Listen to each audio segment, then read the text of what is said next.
nous on les gagne, on va à la châtaigne pendant les audiences, donc avant, on fait les choses avant de gagner. Là, il faut dénoncer pour que les gens sachent, parce que dans le secret des libertés de justice, il y a des décisions qui sont prises.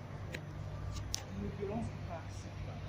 Il n'est pas acceptable aujourd'hui que parce qu'on ne se pas séparer, on nous prenne notre enfant, que parce que notre enfant est autiste, on nous prenne notre enfant, que parce qu'on s'est disputé peut-être en public devant l'école pour le foot ou la danse, on nous prenne notre enfant.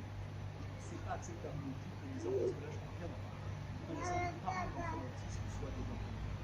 Quand un parent a un enfant autiste, rapidement il va exploser, parce que c'est trop fort, un enfant autiste.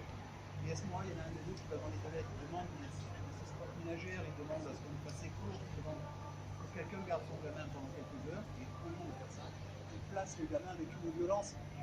Et surtout, tous les médecins disent que les enfants autistes, il faut les laisser dans la cellule familiale, on ne sait pas ce qu'on fait dans la famille.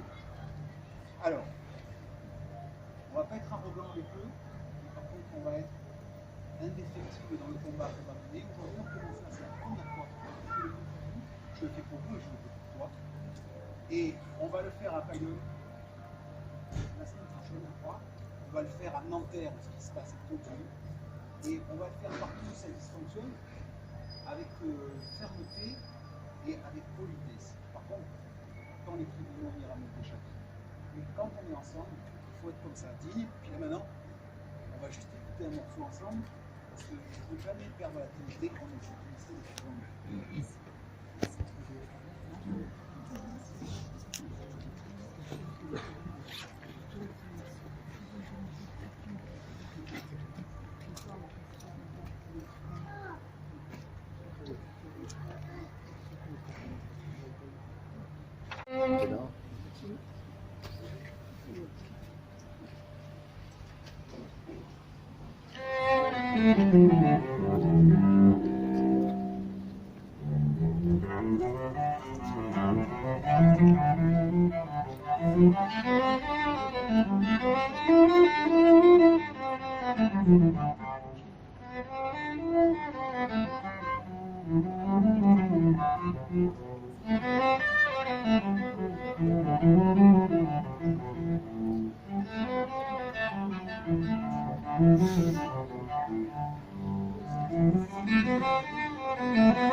Simplement, la mère et la fille étaient fusionnelles, elles étaient en conflit avec le père, un conflit qui aurait pu être géré par le juge des affaires familiales, un truc tout simple. Et ça a amené au placement de l'enfant. Parce que les parents se sont en conflit. Souvent, maintenant, les parents en conflit génèrent le placement. Enfin, placer, ça suit son cours, mais très lentement, parce que la justice a zéro moyen. C'est pas que les juges sont nuls, que les services sociaux sont nuls, c'est qu'il n'y a pas d'argent pour aller vite. Du coup, quand on demande une expertise psychiatrique, il faut quasiment un an, si vous voulez, tout est lent. Tout est lent. Donc cette affaire-là ne semble pas forcément plus longue que d'autres affaires, mais pourtant... Tout est lent. Les juges nous disent toujours que le temps judiciaire n'est pas le temps de vie, mais il n'y a qu'un temps de vie. Quel regard vous portez-vous sur ce dossier-là? C'est dysfonctionnant. C'est totalement c'est trop violent et c'est dysfonctionnant. C'est-à-dire qu'à un moment, aujourd'hui, là où on en est, je n'ai aucun moyen juridique de forcer le juge à donner à cette maman-là et aux autres, il y en a 2-3 autres, les parents qui sont mes clients là, j'ai aucun moyen légal de générer une décision du magistrat. Rien. Je ne peux pas avoir le droit de visite de Noël, par exemple. Je ne peux pas contraindre le juge à donner un droit de visite de cette femme à Noël. C'est pas prévu par la loi. Et du moins, je peux le demander, mais le juge n'est pas obligé de me répondre. Sont vous aujourd'hui des moyens de modifier la loi? C'est ce qu'on a fait. J'ai déjà présenté un projet de loi. J'ai fait une proposition de loi que j'ai rédigée pendant l'été. Je l'ai proposé, on a présenté, je l'ai fait une conférence de presse le 22 septembre où on modifie la loi, où on dit simplement que le juge a l'obligation de nous répondre dans le mois Et l'appel est possible dans les 2 mois, jugé dans les 2 mois. Ça va simplement, il n'y a pas de contradictoire. Une autre chose qui n'est pas possible, c'est que le dossier, il n'y a qu'une pièce dedans, c'est le rapport des services sociaux, et que cette pièce, nous, on ne l'a jamais avant l'audience. Il y a une seule pièce, il n'y en a pas deux, il n'y a que le rapport, et ce rapport, nous, on ne l'a jamais. Donc dans la loi, on oblige les services à le donner 1 mois avant par écrit. Ça va tout changer, ça va faire comme tous les autres dossiers. Il faut d'accord aussi, quel regard vous portez sur la situation? Que les dégâts qui vont être causés à cette petite fille sont largement supérieurs au risque de dégâts qui avaient généré le placement. Parce qu'une petite fille qui ne voit pas sa maman depuis plus d'1 an, qui est livrée aux services sociaux, qui a été déscolarisée, qui a été enlevée de l'intégralité de son activité extrascolaire, la danse, le tout, qui n'a plus vu ses grands-parents depuis 1 an, les dégâts ils sont gros. La politique du juge, c'est la table rase. Il n'y a plus de grands-parents, plus d'école, plus d'amis, plus rien. Et cette politique-là, je ne sais pas qui l'a écrite, qui a pensé que ça pouvait être bien de détruire la vie des enfants. Il y a quelqu'un qui l'a pensé, puisque c'est ce qui est appliqué dans tous les juges. Dans tous les dossiers, on détruit la vie des enfants. On enlève les parents, on enlève les copains de classe, on enlève le dentiste, les soins dentaires, on enlève le soin ophtalmo, on enlève tout. Et on le met dans une famille loin. Ça tue tout le monde. Les dégâts sont plus importants, beaucoup plus. Il n'y a aucune évolution du dossier d'un côté ni de l'autre Dans ce dossier-là, oui, dans ce il y aura un dossier. Oui, il y aura une évolution quand on va revenir dans. La prochaine audience, c'est en juillet. C'est-à-dire, on a une audience. Et alors, ce qui est quand même spectaculaire, qu'il faut dire, c'est quand même. Il y a une audience aujourd'hui? Non. Aujourd'hui, on vient pour. Et la dernière, en juillet. D'accord. Il y a une audience. Et voilà. Et ce qu'il faut que vous sachiez, c'est qu'il n'y a qu'une audience par an.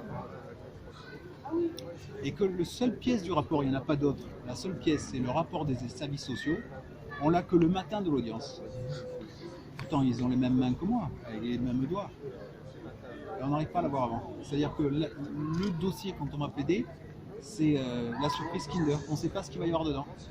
C'est pas contradictoire. On ne peut pas, par exemple, s'ils disent qu'un parent est alcoolique, la réponse elle est immédiate, on fait faire un test gamma-GT, dans la seconde on peut répondre en disant il y a un test, mais si le rapport on l'a que le matin, comment vous voulez répondre au rapport? Et puis nous on a fait 11 ans d'études pour écrire, pour parler, pour répondre à un rapport, à un dossier, il faut des pièces, des attestations d'amis. Si le rapport on l'a que le matin, la plupart du temps on l'a le matin. Là par exemple, hier je suis allé plaider à Bordeaux, j'ai eu le rapport à l'audience. C'est-à-dire que ce dont on va parler, on l'a su à l'audience. C'est pas possible. Et là, par exemple, on aura le rapport le matin du juillet. C'est le 23 juillet. On l'aura le 22 au soir. Et pas nous, le juge. Il faudra qu'on aille consulter chez le juge parce qu'il ne nous l'envoie même pas. C'est défaillant. C'est pas défaillant parce qu'ils sont nuls. C'est parce qu'ils n'ont pas les moyens de taper avant, ils n'ont pas les moyens de faire le travail avant. Et du coup, c'est arrogant. Et ça va au clash tout de suite. Les gens viennent.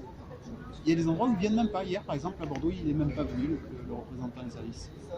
On a juste un rapport qu'on a donné à l'audience et il n'est même pas venu. On ne peut pas présenter de défense.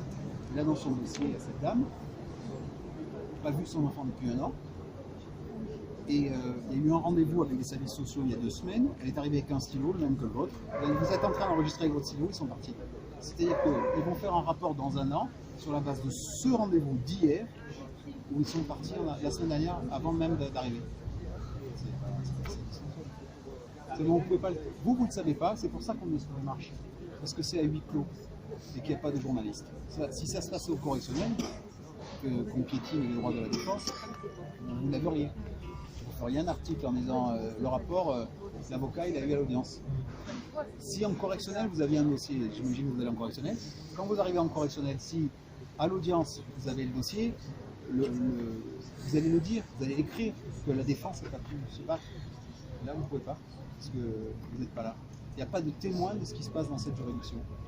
Le huis clos, il ne protège pas l'enfant, il protège le dysfonctionnement terrible de la justice. Ce n'est pas un dysfonctionnement, c'est à l'arrêt. Et les services sociaux, c'est comme une énorme métastase. Elle envahit tout. Elle envahit tout. Elle prend toute la place. Et comme le juge n'a pas le temps, parce que le juge je suis trop long, il faut m'arrêter. Le juge pour enfants, il a 2 pouvoirs. juger les enfants délinquants, les voyous, essentiellement les voleurs, les trafiquants de drogue, mais c'est 85% de son temps. Il lui reste que 15% de temps pour l'enfant, pour ça, là, mais il n'a pas le temps de les travailler, ces dossiers. Donc il délègue tout à la ZOU. Tout est délégué aux services sociaux. Et il homologue celui qui rend la justice, ce n'est pas le juge, ce sont les services sociaux. Le rapport du service social qu'on a que le matin, c'est le jugement. Il n'y a pas. Parfois, on y arrive un peu à la baïonnette en montant et en faisant peur au magistrat, en levant le ton. On le gagne à la baïonnette, le dossier. Mais la plupart du temps, le juge, il homologue. Il homologue, mais pas la plupart du temps, 89% des dossiers, 95% des dossiers, le juge, il homologue le rapport. Puisqu'il n'a pas le temps de travailler. Donc, il délègue tout. Et puis même, il a délégué aux services sociaux le pouvoir de mener l'enquête. Quand l'enquêteur dit qu'il faut faire ça, le juge est homologue. Il a même plus de libre arbitre. Et si nous, on fait comme on va faire dans n'importe quelle matière civile, ramener des pièces, des attestations, des certificats médicaux, on fait faire des rapports, tous les clients vont faire des expertises psychiatriques, même avec nos documents à nous, ils ne les lisent pas, alors qu'un JAF, il les lirait. Le juge pour enfants, il n'a pas le temps. Voilà, c'est autant que là. Une question Une question, c'est possible? Oui. Ouais, dans ce dossier-là, du coup, il faut attendre juillet. Non, mais expliquez. Je connais un peu le truc, mais vous pouvez un peu expliquer. Non, c'est pas possible. Là, on a secoué le poignet de manière forte. Et là, maintenant, vous êtes là et on va être convoqué tout de suite. En mettant la pression comme on fait, en mettant la pression comme on le fait là, comme on va le faire à Bayonne, et ils vont être obligés d'avancer. Les plaintes, ça ne sert à rien. Les plaintes, ça sert comme le Synthol sur le cancer du foie. Non, mais là, c'était autre chose. C'était le courant, je pense. Non, sur les plaintes, ça ne sert à rien. Des droits de l'homme, c'était ça? Ça ne sert à rien. Non. Là, par contre, on est en train de monter. On a développé mes étudiants et avec les gens qui on travaille, on va se servir plus de la Convention européenne des droits de l'homme et de la Convention des droits de l'enfant qui oblige au maintien des liens. Par exemple, on est en violation de la Convention européenne des droits de l'homme et à 200%, et on est en violation totale de la Convention des droits de l'enfant. C'est-à-dire que la Convention dit qu'on ne peut pas faire obstacle à la relation parent-enfant. C'est même pas elle n'a pas vu physiquement depuis un an. C'est un scandale. Oui, il relâche pas également. Oui, les garde. Entretenir leur commerce. Non, alors non, je ne vais pas dire ça comme ça. Non, mais pourquoi ces enfants-là ressortent